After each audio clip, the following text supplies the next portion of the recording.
Hello and welcome back to the Spiked podcast. I'm Fraser Myers, and with me in the studio, as ever, we have Spiked editor Tom Slater. Hello. And joining us down the line, we're delighted to have Spiked columnist Rakib Ehsan. Hello. Coming up on today's show, Prince Harry, the Brazilian riots, and trigger warnings on children's literature.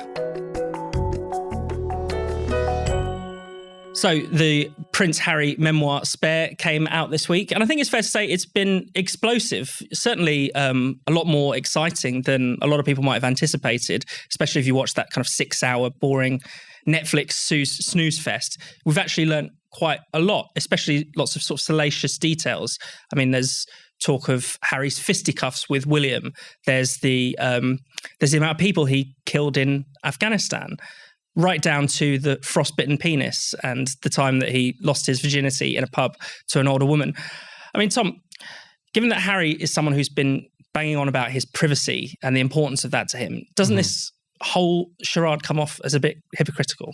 Well, it does. I mean, it's been like this for a while with Harry and Meghan, is that, first of all, especially where this book is concerned, the hypocrisy is really hard to ignore. I mean, even in some of the interviews around it, Prince Harry has said that he suggested that he would be willing to meet with the royal family again, but he would be concerned about what would make it out into the press. And yet here he is essentially quoting directly from them, from text messages in some cases, from very private conversations, things that would never see the light of day. Things which are going to almost sting more so for members of the royal family, because there is that kind of Walter Bagehot idea of, you're not supposed to let light in on the magic. He's really letting the light in on all sorts of magical and very unmagical sort of moments that he experienced in his upbringing. But also in terms of Harry and Meghan themselves, this has always been presented as a quest for privacy, and yet they've been very willing to invade their own privacy. I mean, with this, all of the details that we're talking about here, some of them funny, some of them not so funny. Even things like the Netflix documentary where they would include very intimate kind of video diaries that they had done. Yeah. Videos of him proposing and so on, like things which would really feel like they would kind of intrude upon what it is that they were supposed to be protecting. And yet it's quite clear that really what this has always been about is about trying to be 100% in control of what people say about them, of their own narrative, of their own story, of their own truth, however you want to put it. And what they've always fundamentally objected to is that there have been people in the press, in the public, some of them well-intentioned, some of them maybe not so well-intentioned, who did have the right and the freedom to criticise them. That was what has kind of rankled them, to report on things which are embarrassing, that aren't going to be included in this particular tome. And that's always what it's come down to, really. They haven't really been, if they wanted a private life, they would have disappeared into the, into the wilds outside of Vancouver way back when they left the UK in the first place. That's never what this was about. And, there's even been, when Harry's been doing the kind of American talk show rounds, he's been criticising the way that Spare has been reported. He's upset about direct quotes of his appearing in the papers. I mean, Rakib, that is what it's all about, isn't it? He just doesn't want to be criticised. No, absolutely. I think he comes across as very sensitive, and even when he's presented with direct quotes from his book, he has a problem with it. It's his own book at the end of the day. I think that what I had a real issue with, especially with his ITV interview with Tom Bradby, was that Prince Harry was blaming his questionable behaviours on his socialisation in his younger years, how he was socialised under particular institutions. I'd love to know what cultural elements of Buckingham Palace and the British mainstream media compelled him to wear a Nazi swastika armband at a party, or to racially abuse a military colleague originating from Pakistan. So I think that much of it, if truth be told, Prince Harry's trying to present himself as a bit of a modern-day anti-racism hero. But when it comes to his own questionable behaviour, I think he's quite reluctant when it comes to taking on personal responsibility.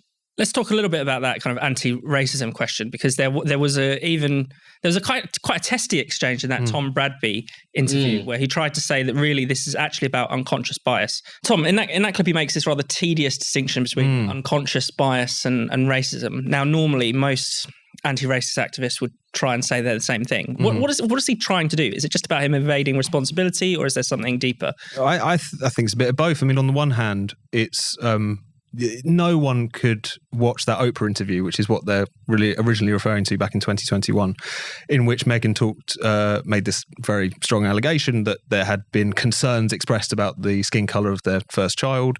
And then Oprah recoils when she's told this and then asks to give a name. And then Meghan says, I can't because that would be very damaging.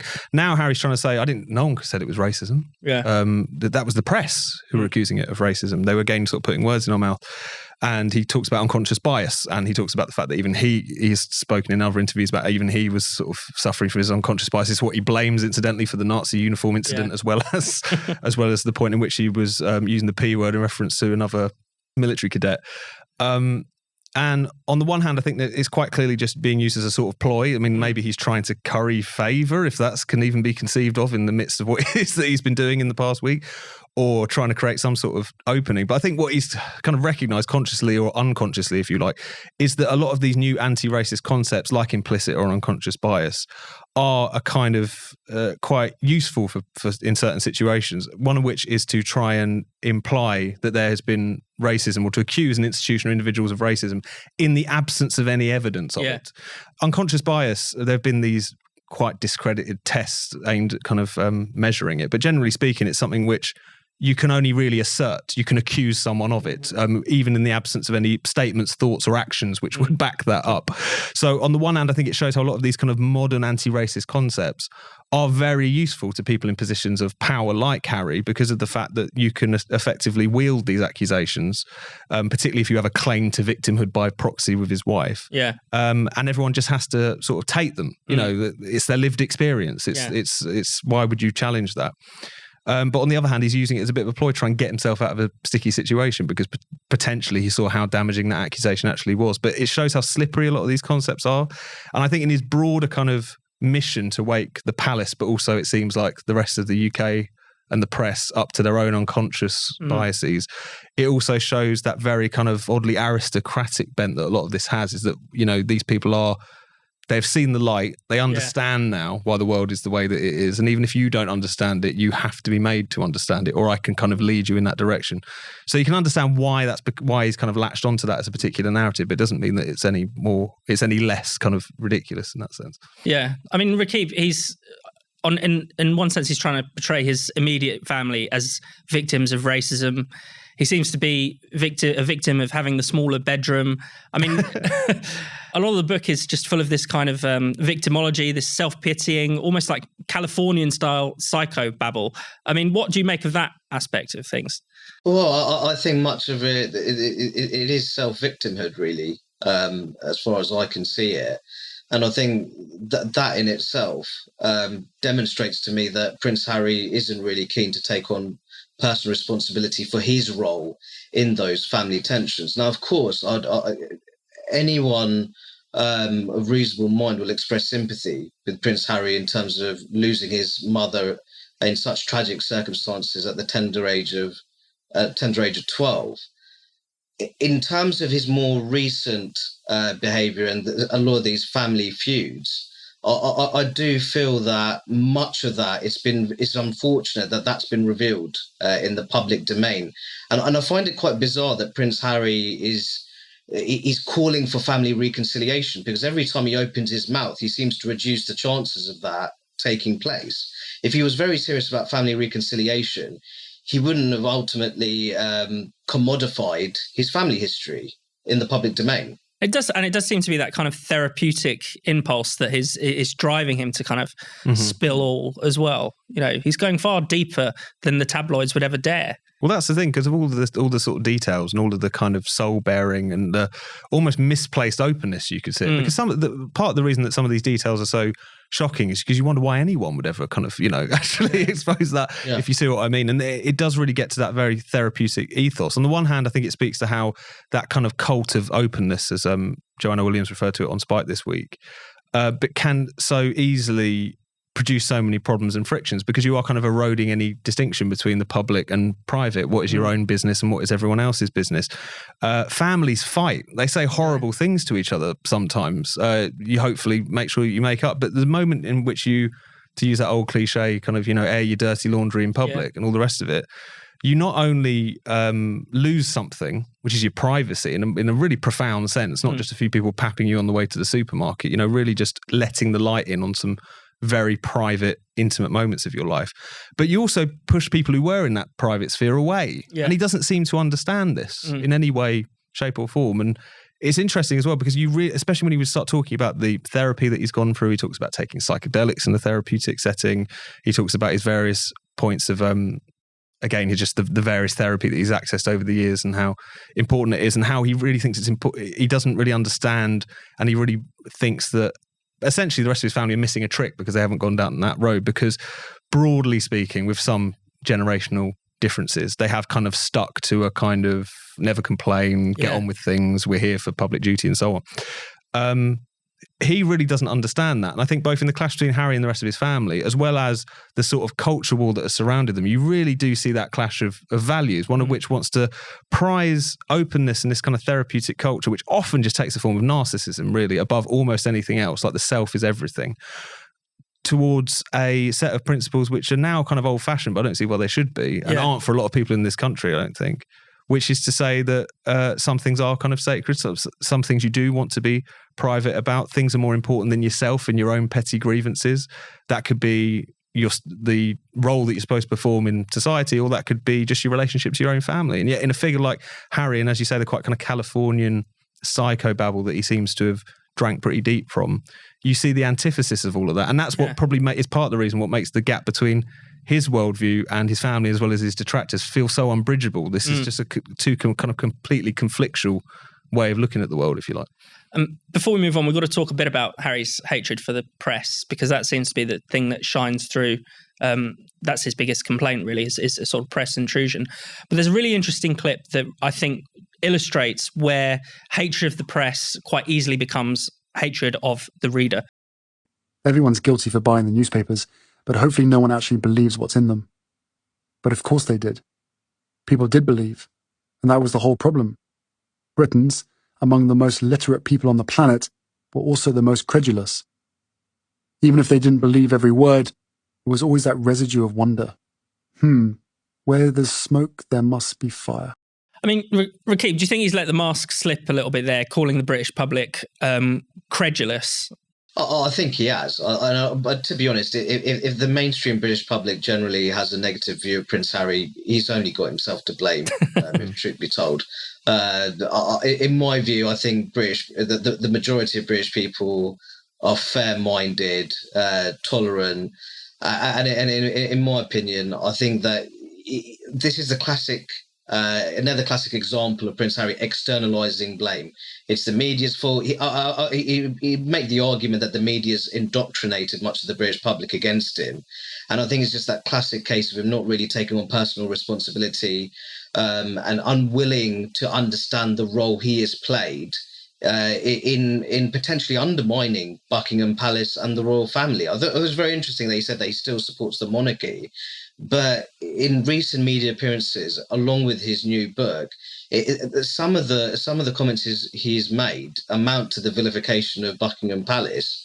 And in my view, especially through the late Queen, even King Charles III, I do feel leading figures of the royal family have actually done more for social cohesion in modern-day Britain than many so-called anti-racists, and that includes Prince Harry. No, and also what I find so striking as a Republican, obviously despite its Republican publication and so on, is how easily, it's starting to slip now, but how readily so many people in the quote-unquote liberal media were very willing to side with this Duke and Duchess against the tabloid media, against the popular press, against the public, really. I mean, when that whole Megxit narrative that they were driven out by a racist palace, a racist press, and ultimately a racist public. It's another point that Prince Harry has made and hasn't really been called up on enough in the Oprah interview, where he says that he never used to think that Britain was bigoted, but now he's realised that it is because, you know, the press has poisoned the world to such an extent that how could it not be, essentially? I find really quite striking. I mean, a lot of people who were kind of early cheerleaders of Harry and Meghan are kind of slowly backing away from the crime scene and trying to pretend that they didn't, you know, go all in for them in the way that they did right now. But they were very willing to believe all of these smears, to kind of side with two incredibly privileged people who were just upset by the criticism, essentially, were upset by the fact that they weren't fully in control of their own narrative and so on.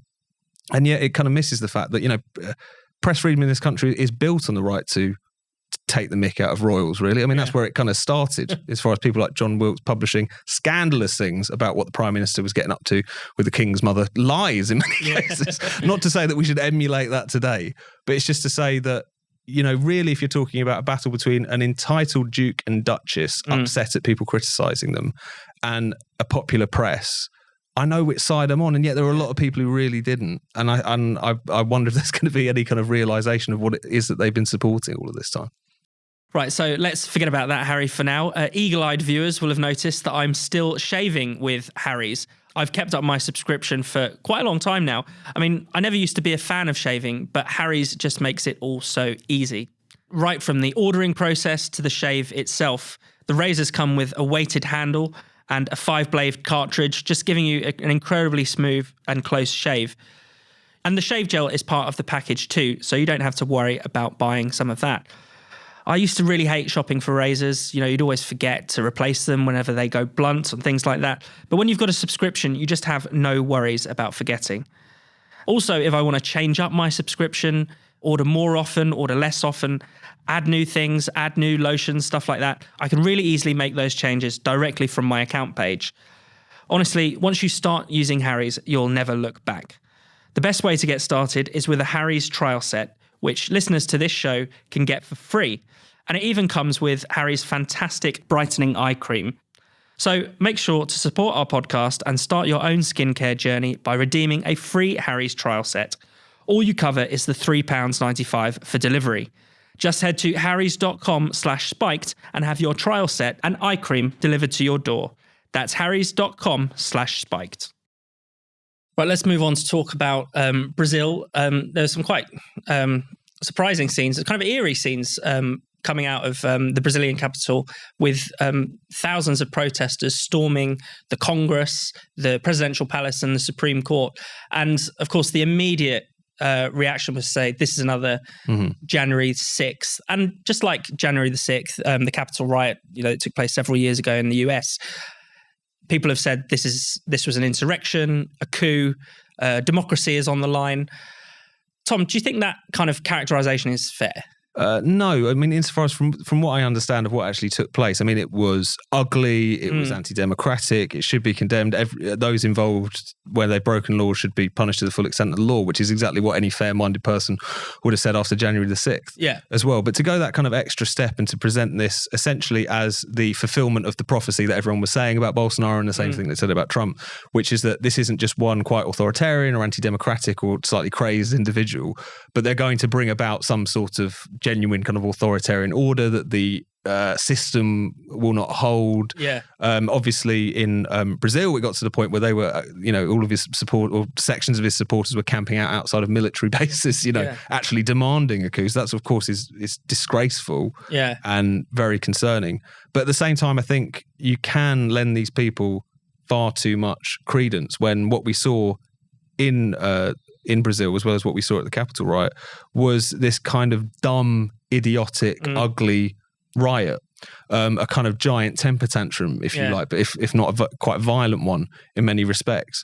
And on the one hand, I think you want to be careful about, as I say, kind of giving these people too much credence. You're also worried about kind of creating a kind of the kind of pretext for a sort of authoritarian response. Now, I've not necessarily seen any whiffs of that specifically in relation to Brazil, but that's certainly been the case in America. I mean, January 6th has been the pretext for a lot of quite authoritarian rhetoric and policies on the part of the Biden administration to keep a lid on this new domestic terror threat.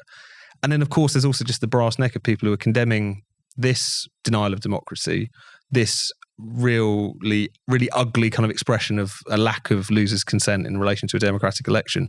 When you look at 2016, Brexit and Trump, you had supposedly respectable people engaging in that kind of thing. They might have done it at a press conference. They might have done it in legal cases. They might have done it in ways where they still kept their kind of suit and tie on. But that didn't change the fact that they were, again, demonstrating that kind of corrosion of losers' consent, but on the level of the elites, not just a few hundred idiots running around a vacant building, as we saw there. Yeah, I mean, Rakib, obviously the scenes are, to be condemned, but it is a bit rich to hear that the far right is kind of the only threat to democracy, or to keep hearing that, democracy is on the line because of some quite nasty protests. So, I mean, what do you make of that? Well, I think that much of the scenes that we saw recently in Brazil, there are parallels to be struck with the US Capitol riots. And I think much of it is just up to the fact that Trump and Bolsonaro, they were just sore losers. That they lost both elections. And I think for all this talk about, they talk a great deal about sovereignty, national independence. But I think in their own ways, both have undermined their respective democratic nation states through some of their behavior and their rhetoric. But I do agree that there's also elements of the left that I think they need to have a very serious period of introspection as well, because they peddle a certain politics which very much sows the seeds of division, which can undermine the democratic polity and social solidarity in their respective countries. So I think the key thing here with Trump and Bolsonaro, I don't find them to be traditional conservatives as such. And I think at the heart of traditional conservatism is very much that sense of fair play and accepting that when you've lost an election fair and square, you just leave it at that. That wasn't the case with either individual. So I think that was a bit of a shame. And I think that has struck a blow more generally for national populism. But there are elements on the left who also are not doing themselves any favors when it comes to the democratic health of their respective countries. Yeah, because you do get the likes of Bolsonaro, warning ahead of the election that it could be rigged. Don't believe the polls. I'm actually winning. And Trump saying similar stuff around 2020. Yeah, he said it in the run up to 2016 as well. If it doesn't go my way, then you'll know why. Planting the seed of doubt. But we do hear, and it's not called out enough, exactly the same kind of rhetoric from the Democrats or the Remainers in the UK. I mean, Hillary Clinton still hasn't quite got over her loss in 2016. And when they talk about, in her particular case, it was because Russia stole the election, allegedly. But that conspiracy theory wasn't just sort of entertained on Twitter. It ended up, in a serious investigation with serious state resources behind it, with, hundreds of people being interviewed. It didn't find anything because it was bollocks from the start. But members of the Trump campaign being surveilled and so on. All of this was very, very, very authoritarian and very serious. And yet that isn't called democracy denial or election denial for some reason.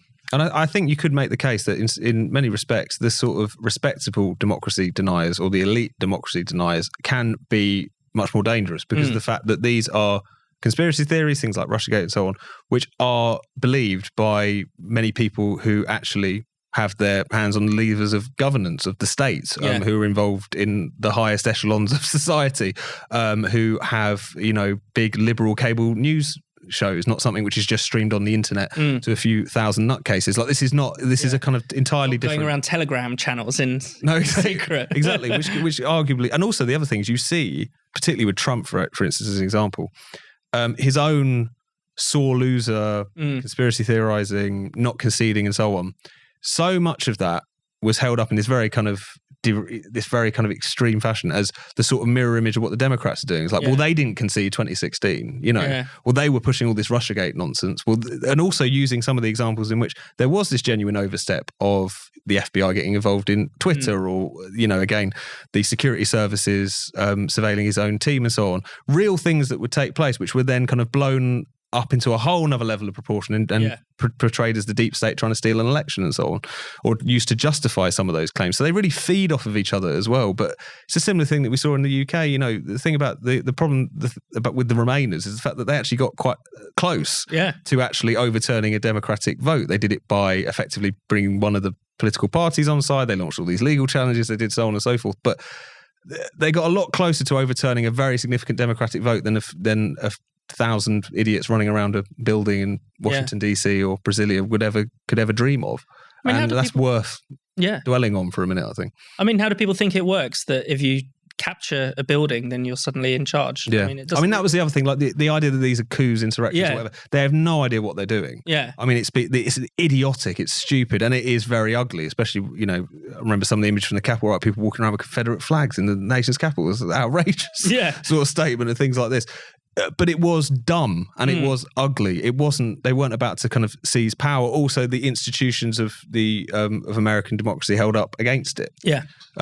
Because of the actions of certain individuals. So these things, it's not to say you shouldn't be worried about them, but at the same time, I think we shouldn't let off the hook those who have been, when it comes to democracy denial, when it comes to kind of authoritarianism, have often been showing the crazier end of the populace how it's done, really, over the last few years. But right, let's move on to trigger warnings. So it used to be the case, I think it's fair to say, that trigger warnings were given to at least explicit material, adult themes, thinking about sexual assault, suicide, racism, those kinds of issues. But now Aberdeen University has taken it to a new level and has slapped content warnings on Peter Pan, among other children's classics. Rakib, do you think Peter Pan needs a trigger warning? Should an adult undergraduate be worried before they pick it up? I think some elements of the academic sector well and truly lost the plot.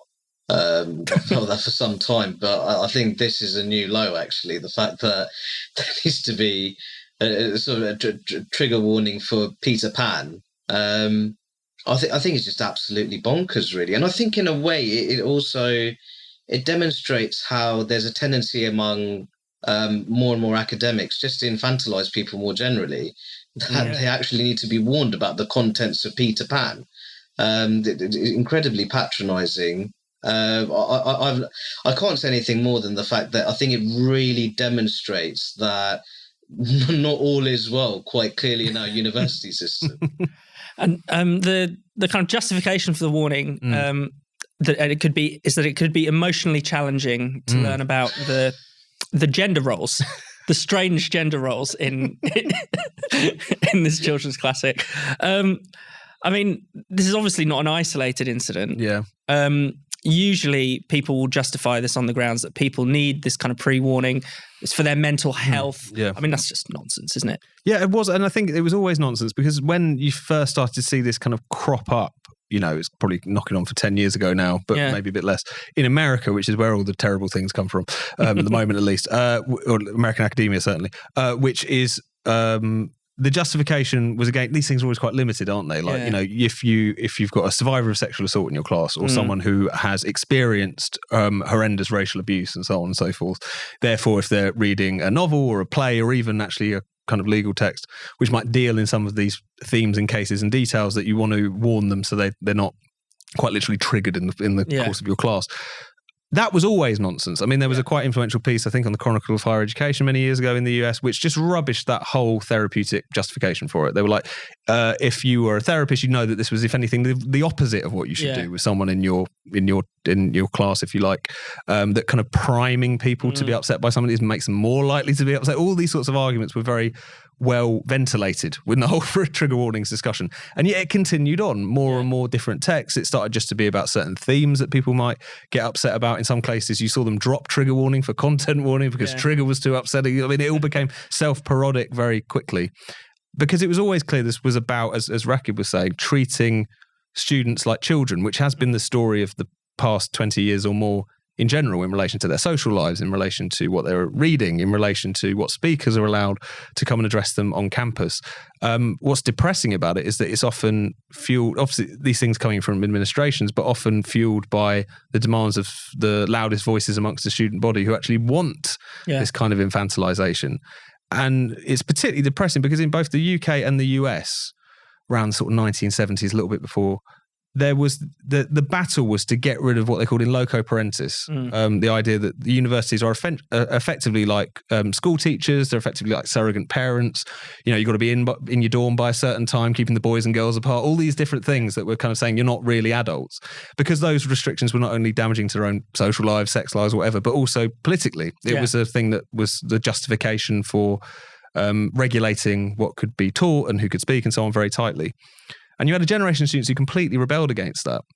Now you've got a generation of students, certainly at least the activist set, the loudest voices in the room, who are demanding that the university authorities play parent. And that's just really quite depressing. There's no other way to put it. It produces all of these ridiculous results. But how could you not, if your working assumption is that students are basically children? Yeah. You're going to end up warning them not just about some gritty legal text, but even about beloved children's novels. I suppose it's the logical endpoint in a weird sort of way. Well, surely everything could potentially be triggering if you really think about it in those terms. I think my favourite or the worst example, I guess, the most ironic example was the trigger warning given by, I think it was Northampton University, to 1984. In case you might discover some thought crimes. Rakib, do you want to add anything final? Well, I just think that more generally, I think academics should be in the business of trusting their students more in terms of being mature enough to handle the classic literature. I think that's what it boils down to. I mean, Peter Pan is a children's classic, which makes it all a bit more embarrassing, really. So I think that process of infantilization has seriously accelerated in recent times. And I think that it's a real shame that academics just don't trust their students more to handle it. I mean, I don't consider this to be particularly challenging material. There's material out there far more challenging that can really test one's, their views, their values, their thoughts, and all the rest of it. But I think that's part of the process when it comes to one's intellectual growth. And hopefully more students rebelling against this stuff as well. Like you see this stuff, it's like a giant parental advisory sticker. Yeah. It should irritate the hell out of you. It'd be good to see more students pushing back against it. Reject the safe space. Thank you so much for watching the Spikes podcast. We'll be back next Friday. If you hit subscribe and click the bell, you'll never miss an episode. And in the meantime, why not check out all of Spike's other videos and podcasts on this channel? And for more Spiked content, find us at spiked-online.com.